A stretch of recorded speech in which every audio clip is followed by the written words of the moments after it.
Good afternoon. Good afternoon. Good to see each and every one of you. Thank you for being here. The legislative public hearing on block grants is hereby called to order. First, let me introduce myself. I am Representative Katie Dempsey. I represent the people of House District 13, and sitting on the podium with me is Senator Kay Kirkpatrick, representing the people of Senate District 32. Amber Mack is also here with me, representing the House Budget and Research Office, and Caroline Hicks, representing the Senate Budget and Evaluation Office. Rashad Jackson, Budget Director for the Department of Human Services, and Chris Hamilton, Chief Financial Officer for the Department of Behavioral Health and Developmental Disabilities, are also with us. Before we get started, is there anyone who requires sign language in the room? Because if so, please identify yourself so our interpreter can position herself properly. If you just raise your hand, or if you're seeing everything, that's great. We're going to continue with her interpretation services so that anyone who might be watching us online will avail themselves of that as well. Thank you for attending today's block grant hearing. The purpose of the hearing is to receive public comments on the use of 5 human services block grants that Georgia receives from the federal government. The hearing also provides the members of the Georgia legislature the opportunity to listen to the views of private citizens and other interested parties on how block grants should be used for state fiscal year 2027, which will begin July 1, 2026.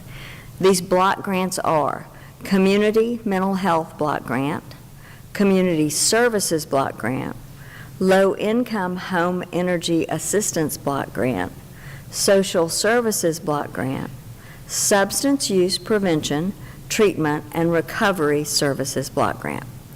Public input is an important aspect of the deliberative process that the Georgia legislature undertakes in making decisions about our state's budget. Thank you for taking the time to participate in the process. At this time, Rashad Jackson will provide a brief summary of the grants and explain how we will proceed. Please welcome Mr. Jackson. Thank you, Representative Dempsey.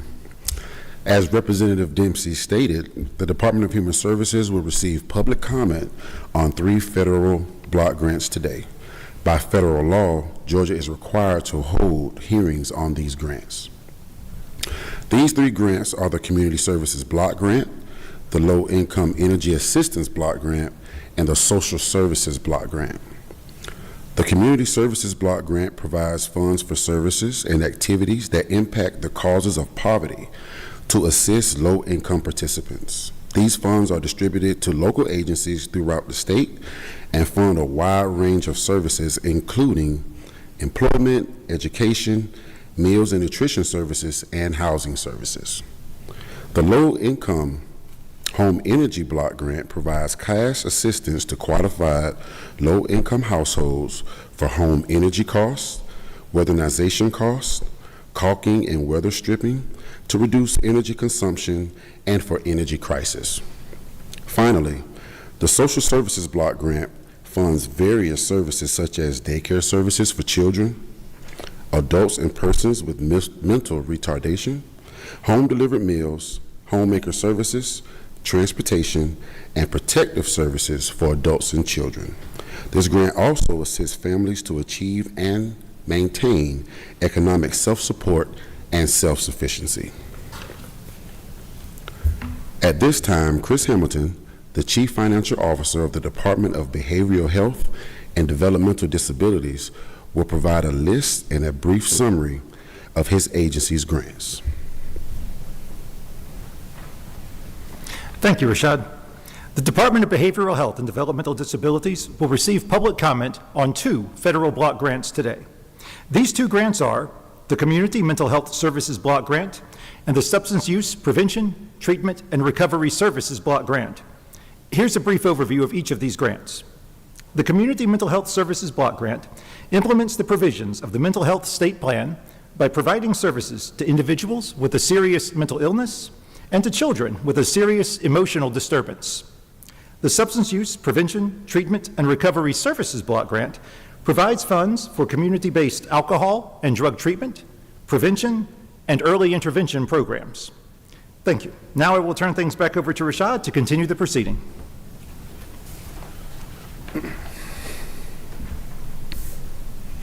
More details of these grants, including the type of programs that can be funded and their proposed funding levels, are included in the color-coded pamphlets that are available out front on the table. There is a separate pamphlet on each grant. Before receiving comments, let me go over a few ground rules. We will take speakers in the order in which they signed up to speak. If you have not signed up yet, you may do so on the table on the back outside. Please give us your name and the name of your organization that you represent. If there is more than one representative here from the same organization, please choose one from your organization to speak. By doing this, we will ensure that each organization and citizen get a fair chance to provide comment. You will be given 5 minutes in which to present your comments. There is a timekeeper who will keep time and let you know when you have 1 minute left. I will initially call 2 speakers to the podium at a time. As the first person is speaking, the next person should be making his or her way to the podium. Then as I call your name, please move forward. If you have written comments for the record or a copy of your speech, place these on the table at the end of the meeting. Now, let's begin. First, I have Ms. Thompson from the Georgia Community Action Association. Yes.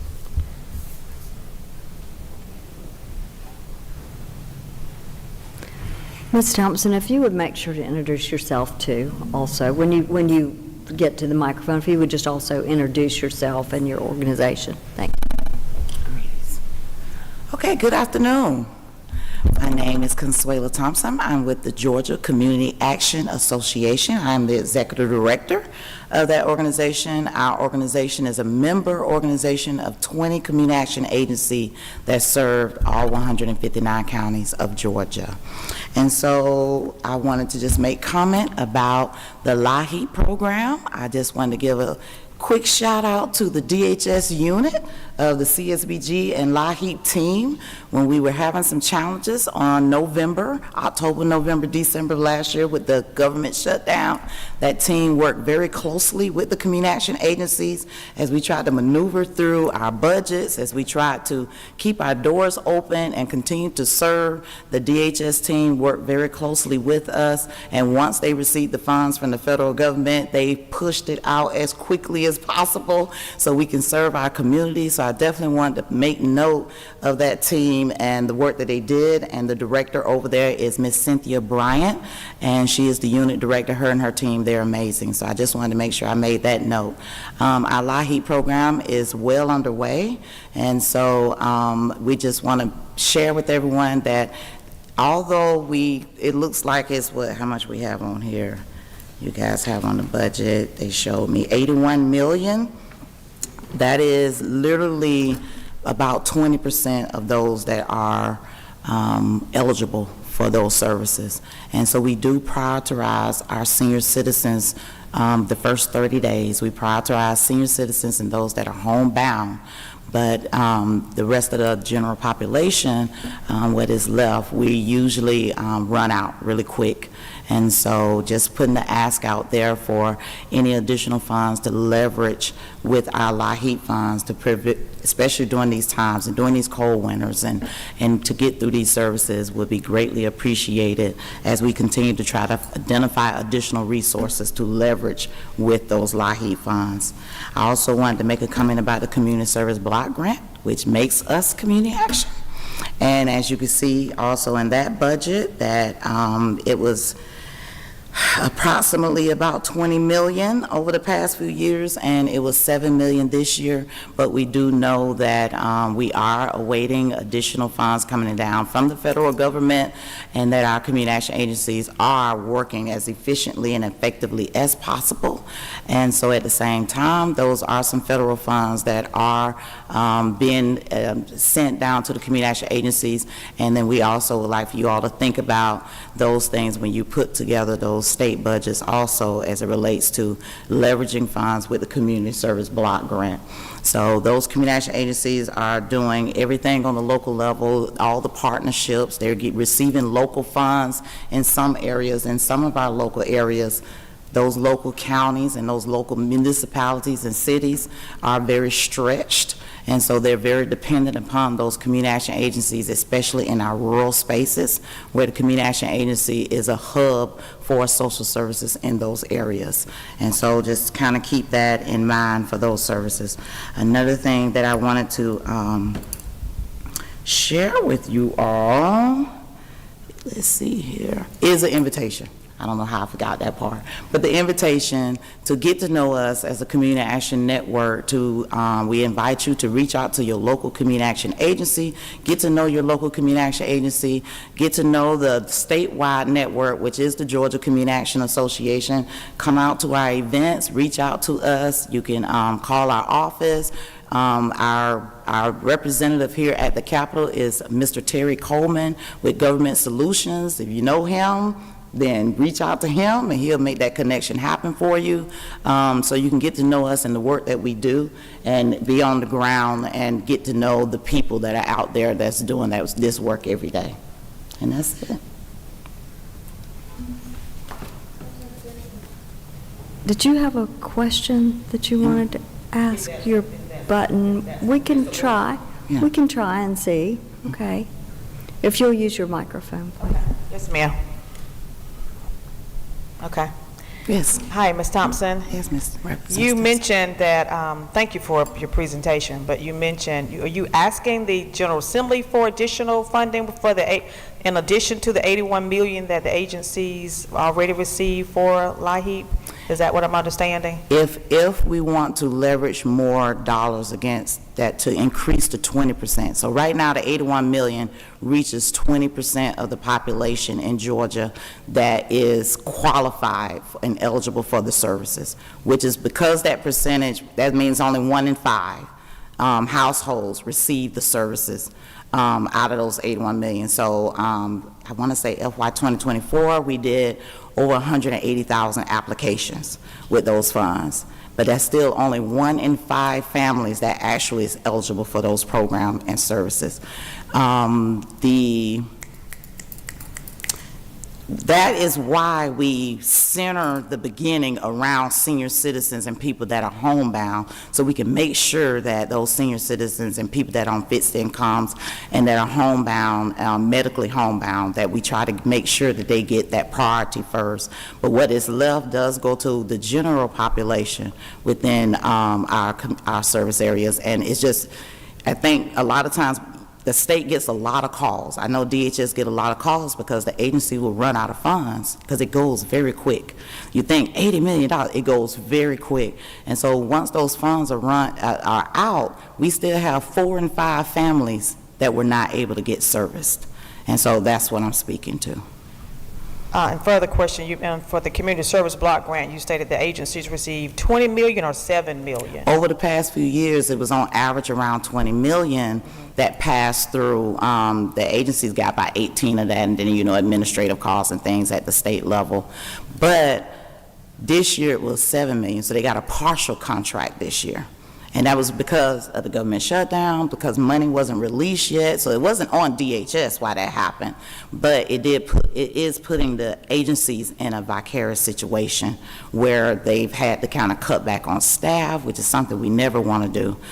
They've had to lean into their lines of credit. They've had to lean into other resources that they have for these rainy days. But how long does that last, right? So after about another couple of months, hopefully we'll be hearing that the additional money that is going to be allocated, since appropriations and everything has put CSBG back in the federal level, that we will get our full contract amount. And so once that is done, then we know that the agencies can breathe a little better. But right now, the agencies are in that vicarious situation because their contracts are partial contracts, and it's only $7 million instead of what they have been accustomed to working with, which also cuts into the number of services that is provided, because most of this go to direct services. And this $7 million for all 159 counties, right? Yes, ma'am. Because all 159 counties Yes. get community service block grants. Yes, Okay, thank you.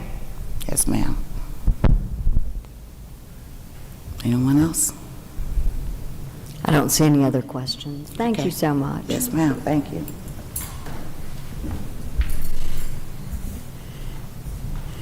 Thank you very much, Ms. Thompson.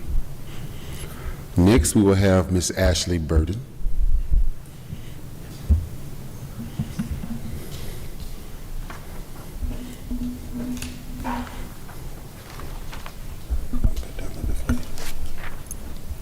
Good afternoon. My name is Ashley Burton. I am with the Georgia Council on Aging. I am the Deputy Director for Georgia Council on Aging. Our Georgia Council on Aging is made up of 20 council members that are spread across Georgia that represent the needs of older Georgians, and also serve as in an advisory capacity to the state leadership. We also lead our Coalition of Advocates for Georgia's Elderly, in which we advocate to improve the lives of older adults in Georgia. As a part of its advisory capacity to the state government, the council would like to address the allocation and use of social services block grant funds for older Georgians in fiscal year 2027. These funds are allocated to local communities through contracts administered by the Division of Aging Services. And while many federal funding sources for aging programs are categorical, social service block grant funds provide critical flexibility to address local needs across the services that help older adults remain safe and independent in their homes. These funds support cost-efficient home and community-based services, including home-delivered meals, adult daycare, caregiver support, transportation, and other community services that can prevent or delay costly institutional placement. Social services block grant funds also support Aging and Disability Resource Connections, or ADRCs, which serve as information hubs and connect older Georgians and caregivers to available services, including private pay and local community resources. These funds can also support efforts to connect older adults experiencing behavioral health needs with appropriate community-based services and housing resources, helping stabilize individuals and reduce avoidable crises.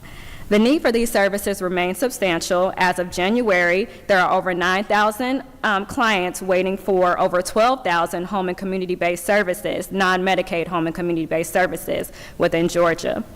Additionally, Adult Protective Services continues to face high demand, with December caseloads of over 8,000 APS investigations and over 1,500 guardianship cases, far exceeding recommended staffing ratios. These pressures highlight the importance of maintaining social services block grant funded supports for older adults and the systems that protect them. Georgia can continue to serve some of the most vulnerable older adults in our communities by using these funds to provide vital services and supports. And I thank you for allowing me to speak today. Thank you. Thank you. I don't see any other questions at this time. Is there anyone else who would like to speak? If so, please approach the podium.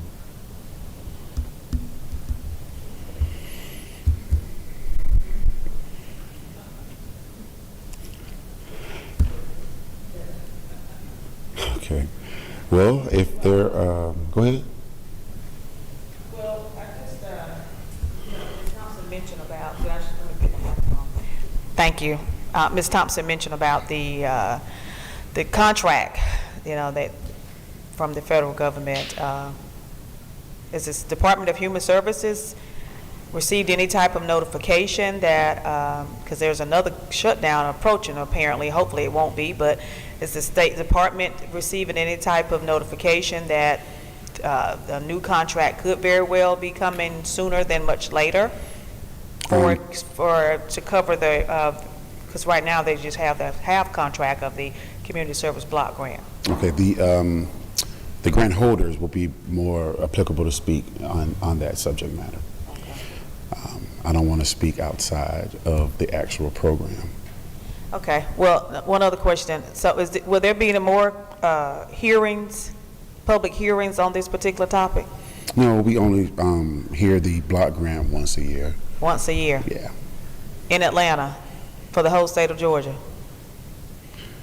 Who makes the decision for it to be in Atlanta for the entire state of Georgia? We got other parts of the state. We can only have one meeting, one hearing? I'm not at liberty to make that decision, no. Okay.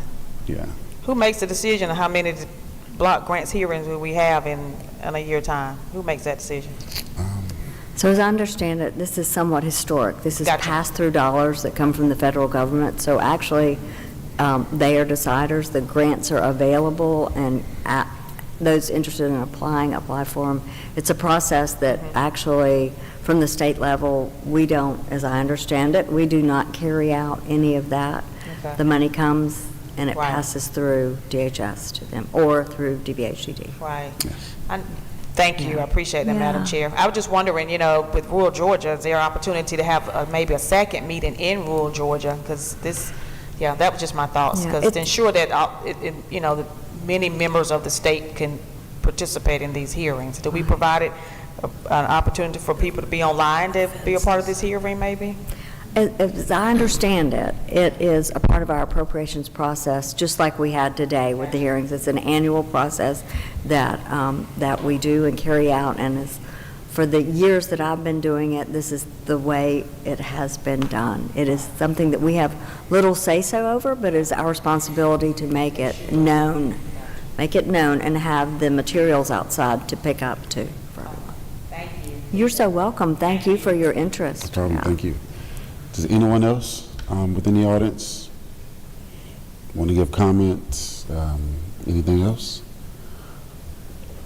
Well, if not, I would like to thank Chairperson Dempsey, Amber Mack, Senator Kirkpatrick, and Ms. Caroline Hicks for your time. Thank you very much. And I'll turn it over. Thank you, and I'll thank right back to Mr. Jackson and Mr. Hamilton once again for doing this. Appreciate y'all very much, and to the department. So without any further business, we are adjourned. Thank you.